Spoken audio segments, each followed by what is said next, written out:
ازيكم عاملين ايه؟ يا رب تكونوا في احسن حال. ان شاء الله هنعمل مع بعض النهارده كيك القهوه من غير فرن، من غير بيض، ومن غير مكونات كتير، كله كده على البارد، لكن طعمها ان شاء الله بجد تعدى مرحله اللذاذه وكده كده يظبط المزاج، ومش هتقدروا تستغنوا عنه ان شاء الله، هتعتمدوه وهتعملوه على طول. لكن قبل ما نبدأ الفيديو، انا اسماء بدر، دي قناتي، متنسوش تشتركوا في القناة وتفعلوا زر الجرس عشان يوصلكوا اي فيديو انا بنزله. ويلا بينا نبدأ مع بعض.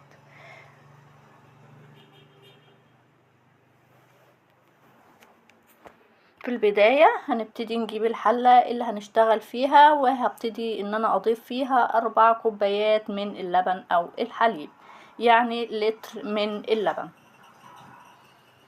وهضيف عليهم 4 معالق كبيرة من النشا،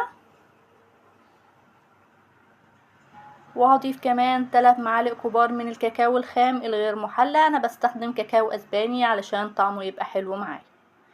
وهبتدي ان انا اضيف معلقة كبيرة من القهوة سريعة الذوبان، ودي اختياري، ممكن ما تضيفهاش، لكن بجد طعمها بيفرق جدا جدا في الوصفة. وهضيف كمان كوباية من السكر، وممكن طبعا يزيد او يقل على حسب رغبتكم في السكر، لكن ان شاء الله كوباية مظبوطة.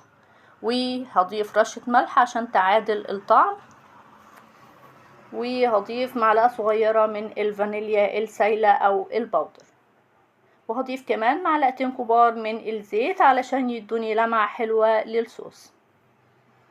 وهبتدي ان انا اضيف معلقتين كبار من القشطة على وش اللبن، ودي اختياري، لكن انا هضيفهم ان شاء الله في الاخر. هبتدي بقى ان انا اقلب المكونات اللي ضفتها في الحلة، اللي هي اللبن والنشا والكاكاو والقهوة سريعة الذوبان والسكر ورشة الملح والفانيليا ومعلقتين الزيت.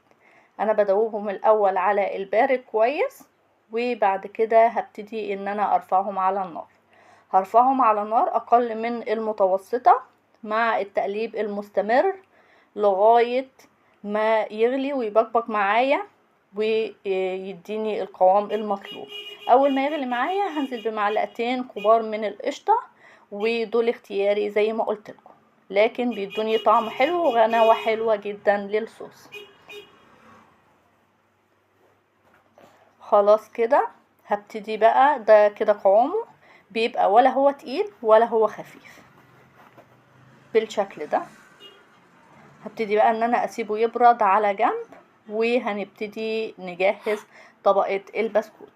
اولى هبتدي ان انا اضيف كوباية من اللبن، ومعلقة كبيرة من السكر، ومعلقة كبيرة من القهوة سريعة الذوبان. انا كده بجهز التشريبة اللي هبتدي ان انا اسقي فيها اللبن بتاعي علشان يبقى طعمه حلو. وهبتدي ان انا اقلبهم كويس قوي لغاية ما القهوة والسكر يدوبوا كويس في اللبن. ده لبن بارد عادي، مش سخن ولا حاجة. وهبتدي بقى ان انا اجيب بسكوت سادة، وممكن تستخدموا بسكوت بالشوكولاتة، اي نوع بسكوت سادة متوفر عندكم تقدروا تستخدموه.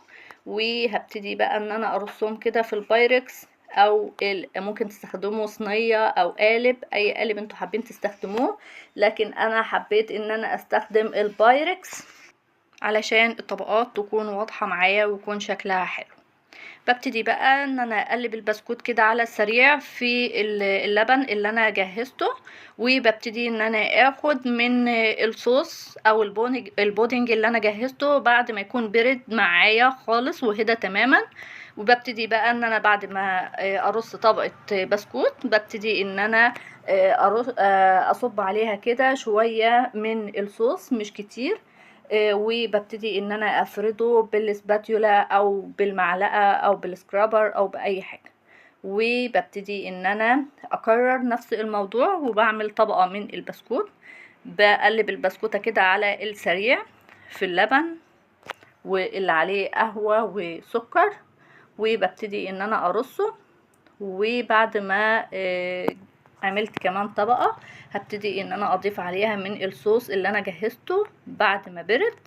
بأكد ان هو لازم يكون بارد معايا، وبكرر نفس العملية على حسب مساحة القالب بتاعك. انا عملت 4 طبقات من البسكوت بالشكل ده. وبعمل حسابي ان انا بسيب جزء كبير من الصوص علشان ده اللي هيبقى على الوش. انا كده خلاص خلصت طبقات البسكوت، ودلوقتي بقى انا بضيف اخر طبقة من الصوص اللي انا مجهزاه، وبتكون بقى طبقة كبيرة كده او طبقة سميكة من الصوص، وببتدي بقى ان انا اخده على التلاجة ساعة كده ولا حاجة على ما نبتدي نجهز الطبقة التالتة او نجهز طبقة الصوص. انا معايا كده حوالي 150 جرام من الشوكولاتة، سواء بقى شوكولاتة دارك او شوكولاتة بالحليب، وهبتدي ان انا اضيف عليها تلت كوباية من اللبن السخن. اللبن لازم يكون سخن جدا علشان الشوكولاتة تدوب معايا، وهستمر في التقليب. هلاقي ان الشوكولاتة دابت معايا، وفي الاخر هضيف كده معلقة او 2 من الزيت علشان يدوني لمعة للصوص بتاعي او للجناش بتاعي. ده كده انا بعمل جناش شوكولاتة بالشكل ده، ودي شكل الصينية او شكل البايركس بعد ما قعد في التلاجة حوالي ساعة ونص. وبرضو الجناش اللي انا عملته لازم اسيبه يهدى تماما قبل ما اضيفه على الصينية. دلوقتي هو هدى معايا والصينية سقعت معايا، ببتدي ان انا بقى اركب المكونات على بعضها، وضفت الجناش وشايفين لمعته ما شاء الله تبارك الله خطير جدا جدا. هبتدي بقى ان انا اخدها على التلاجة كده حوالي بقى ساعتين 3 4 زي ما انتوا عايزين. انا بصراحة حبيت ان انا اسيبها على الاقل 6 ساعات علشان تبقى متماسكة معايا. هبتدي بقى ان انا ازين الوش، وده اختياري. انا زينت الوش بشوكولاتة مبشورة، تقدري تزيني الوش بكاكاو خام، او تقدري تزيني مثلا بجوز هند او اي حاجة، وتقدري انك تسيبيه سادة. يعني مرحلة تزيين الوش دي اختيارية، بس بصراحة الشوكولاتة المبشورة كانت مديالة طعم هايل جدا. وده كده بقى طبقات خطيرة من السعادة ومن اللذاذة بجد. كيك القهوة ده خطير، ان شاء الله مش هتقدروا تستغنوا عنه خالص وهتعملوه على طول، وان شاء الله هيعجب اي حد هيدوقه، وهيعجب الولاد كمان. وزي ما قلت لكم لو حابين تستغنوا عن القهوة علشان لو في اطفال او حاجة استغنوا عنها، لكن بصراحة هي بتديني طعم حلو قوي. ونخرج بقى كده قطعة بعد ما قطعنا الصينية واتمسكت معايا زي ما قلت لكم. وده كده شكل القطعة ما شاء الله تبارك الله تحفة جدا جدا.